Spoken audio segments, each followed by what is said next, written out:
Welcome to Keep the Faith Ministry News. For several years, stories have surfaced of young boys being molested by older men during their time in the Boy Scouts of America organization.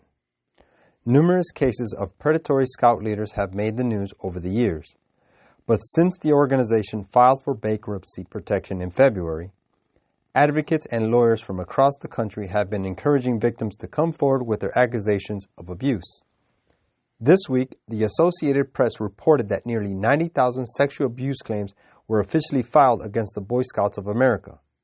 The exact total of claims was 88,500. In a statement expressing compassion for the victims, the organization said, quote, "We are devastated by the number of lives impacted by past abuse in scouting and moved by the bravery of those who have come forward.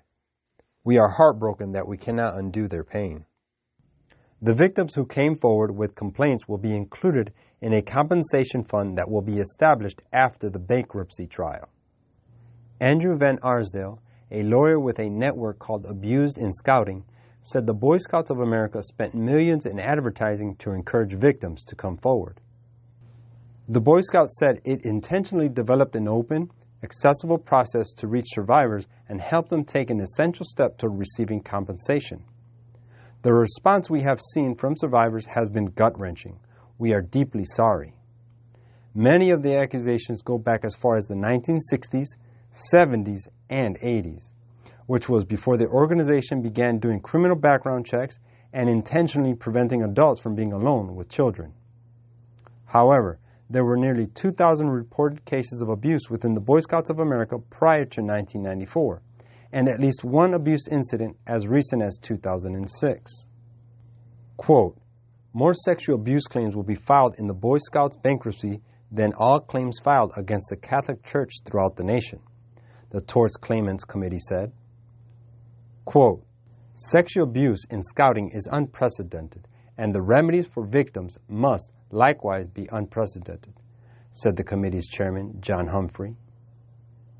In May 1991, the Washington Times published an investigation titled, quote, "Scouts Honor," on abuse in the organization, which cast a national spotlight on the issue. Before that, the BSA was one of the most trusted and respected youth organizations in the country. The report revealed that 1,151 scouts reported being abused by their leaders during the 19-year period that they investigated, between 1971 and 1990. The report also noted that there were 416 cases in that time period where a U.S. Scout leader was arrested or banned from scouting for sexual abuse. In 2010, a jury ordered that the Scouts pay $18.5 million to a Scout who was abused in the 1980s. It was the largest punitive damage award to a single plaintiff in a child abuse case in the U.S.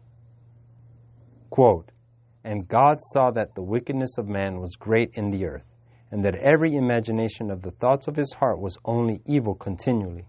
And God looked upon the earth, and behold, it was corrupt, for all flesh had corrupted his way upon the earth." Genesis 6, 5, and 12. "And as it was in the days of Noah, so shall it be in the days of the Son of Man." Luke 17:26. This is Keep the Faith Ministry News. Thank you for watching.